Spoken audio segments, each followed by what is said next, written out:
বিসমিল্লাহির রহমানির রহিম।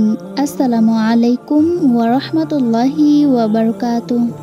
আশা করি আল্লাহ তাআলার অশেষ রহমতে আপনারা সবাই ভালো আছেন। আমিও ভালো আছি আলহামদুলিল্লাহ। আব্দুল্লাহ ইবনে উমাইর রাদিয়াল্লাহু তাআলা আনহু হতে বর্ণিত যে নবী করিম সাল্লাল্লাহু আলাইহি ওয়াসাল্লাম বলেছেন, একবার তিনজন লোক পথ দিয়ে চলছিল।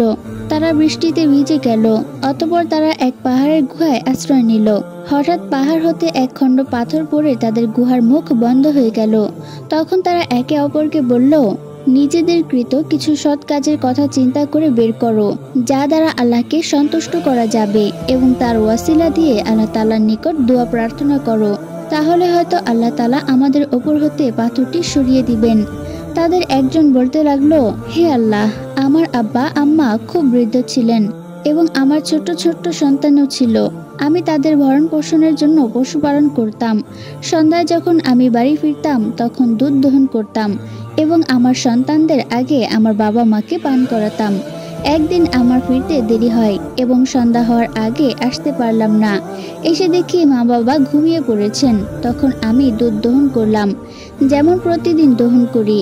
তারপর আমি তাদের শিওরে দুধ নিয়ে দাঁড়িয়ে রইলাম, কিন্তু তাদেরকে জাগানো পছন্দ করলাম না এবং তাদের আগে আমার বাচ্চাদেরকেও দুধ পান করাতে অসম্মতি জ্ঞাপন করলাম। অথচ বাচ্চাগুলো দুধের জন্য আমার পায়ের কাছে পড়ে কান্নাকাটি করছিল। এইভাবে ভোর হয়ে গেল।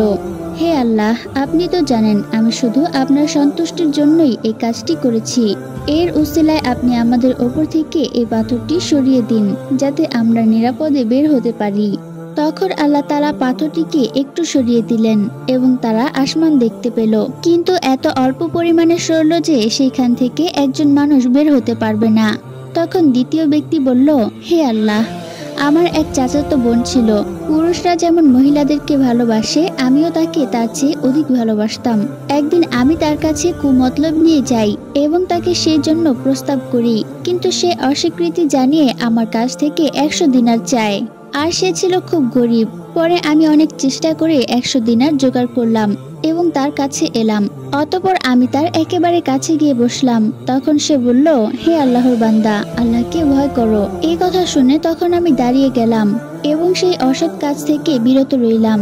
হে আল্লাহ, আপনি তো জানেন আমি শুধু আপনার সন্তুষ্টির জন্যই সেই দিন এমনটা করেছিলাম, এবং এই পাথর খণ্ডটিকে গুহার মুখ থেকে সরিয়ে দিন। অতঃপর পাথর খণ্ডটি আরো একটু সরল, কিন্তু তখনও এতটুকু ফাঁকা দিয়ে একজন মানুষের বাহিরে যাওয়া অসম্ভব।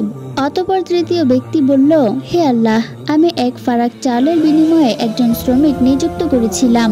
যখন সে তার কাজ শেষ করলো, আমাকে বলল, আমার পাওনা দিয়ে দিন। আমি তাকে তার পাওনা দিতে গেলে সে তা নিল না। আমি তা দিয়ে কৃষি কাজ করতে শুরু করলাম ও তার রাখাল নিযুক্ত করলাম।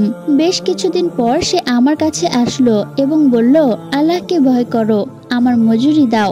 অতঃপর আমি তাকে বললাম, এইসব গরু ও রাখাল নিয়ে যাও। সে বলল, আল্লাহকে ভয় করো, আমার সাথে ঠাট্টা করো না। আমি বললাম, আমি তোমার সাথে ঠাট্টা করছি না, ওইগুলো তোমারই, তুমি নিয়ে যাও। তখন সে তা নিয়ে গেল।